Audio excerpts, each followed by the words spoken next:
नमस्कार दोस्तों, मैं प्रदीप दुबे। आज हम आपको इस वीडियो में बताने वाले हैं, अगर आप सेटलमेंट करते हो क्रेडिट कार्ड या पर्सनल लोन का, तो कितने टाइम तक आपका जो सिविल स्कोर है वो खराब रहेगा और कितने टाइम तक आप लोन नहीं ले पाओगे। आखिरकार सेटलमेंट करने के बाद कितने दिन बाद या कितने साल बाद आपका रिकॉर्ड अच्छा होगा। चलिए इसके बारे में आज हम पूरी जानकारी आपको बताने वाले हैं। आप लोग जब भी कंपनियां बैंक से लोन करवाते हो या आप क्रेडिट कार्ड लेते हो, आप अगर डिफॉल्टर बन जाते हो, पेड नहीं कर पाते हो, तो आपको लास्ट में सेटलमेंट का ऑप्शन मिलता है। अब यहाँ पे सवाल आ गया, सेटलमेंट क्यों होता है। चलिए इसके बारे में पूरी जानकारी आपको हम इस वीडियो में बताने वाले हैं। मेरा आपसे रिक्वेस्ट है कि आप इस वीडियो को प्लीज पूरा वॉच करना। चलिए शुरू करते हैं। दोस्तों, सेटलमेंट जो है एक प्रकार का आपसी समझौता होता है। मैंने इसके ऊपर एक ही वीडियो पहले ही आप लोग को बनाकर दिया था, बट इसमें आपको अधिक जानकारी मिलने वाली है।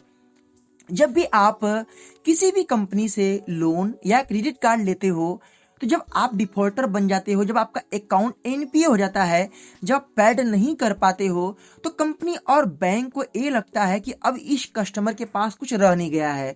सेटलमेंट का मतलब होता है दिवाला निकल जाना। आपका जो दिवाला है वो निकल चुका है, अब आप किसी काबिल नहीं हो, एकदम बेकार हो चुके हो। बैंक के जो पॉलिसी है उसके अंडर में ए वर्ड इस्तेमाल होता है।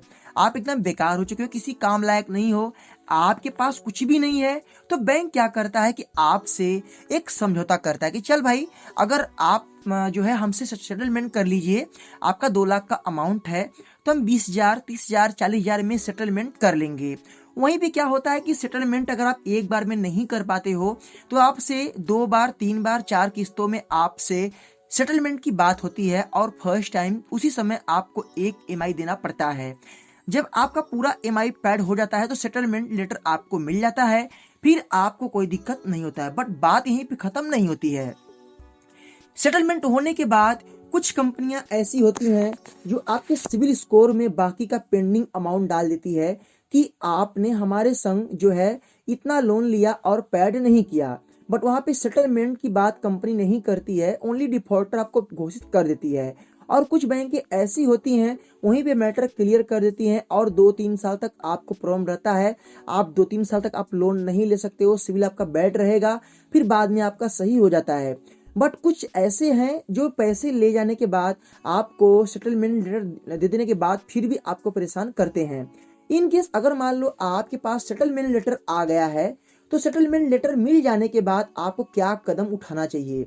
सबसे पहले, अगर आपका सेटलमेंट लेटर है और कंपनी आपको परेशान करती है, क्रेडिट कार्ड या लोन का अमाउंट बाकी है, तो इस हाल में अगर कंपनी आपको, जैसे कि आपने 20,000 या 30,000 या 50,000 में सेटलमेंट किया है, फिर भी कंपनी परेशान करती है, तो जो आपका सेटलमेंट लेटर होता है वो आपको आरबीआई को दिखाना पड़ेगा कि मैंने इस कंपनी से लोन लिया, सेटलमेंट किया, समझौता किया और इस कंपनी ने हमको परेशान कर रही है और हमें प्रॉब्लम खड़ा कर रही है, हमारा सिविल स्कोर सही नहीं कर रही है।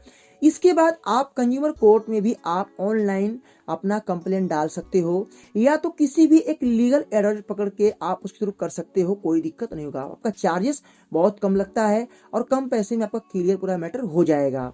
यहाँ पे देखो, अगर आप सेटलमेंट कर लेते हो तो वैसे तो आपका 2 से 3 साल में आपका जो सिविल है वो सही हो जाता है और आप फिर से लोन ले सकते हो। बट कुछ लोग बोलते हैं कि भाई मैं सेटलमेंट किया हूं और मुझे न्यू लोन नहीं मिला। ये बातें सरासर गलत है।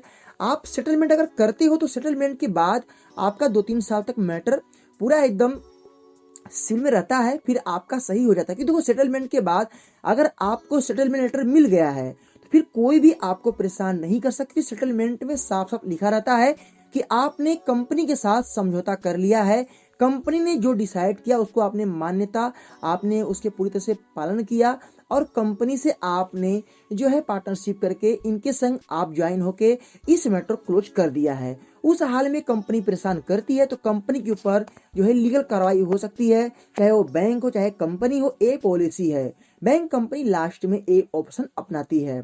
तो कभी भी अगर आप सेटलमेंट करते हो तो कभी भी आप जो है ऑनलाइन ट्रांजैक्शन करके सेटलमेंट मत करना, हमेशा आप कैश टू कैश करना। जैसे कि आपने अगर वन टाइम सेटलमेंट करते हो, एक हाथ से सेटलमेंट लेटर ले लीजिए और पेमेंट कीजिए। अगर आप ऑनलाइन करते हो, बाद में कंपनी का अगर दिमाग चेंज हो गया तो कुछ पैसा पा जाने के बाद भी आपको सेटलमेंट लेटर नहीं देगी। ये मैं आपको रियल सत्य बता रहा हूँ।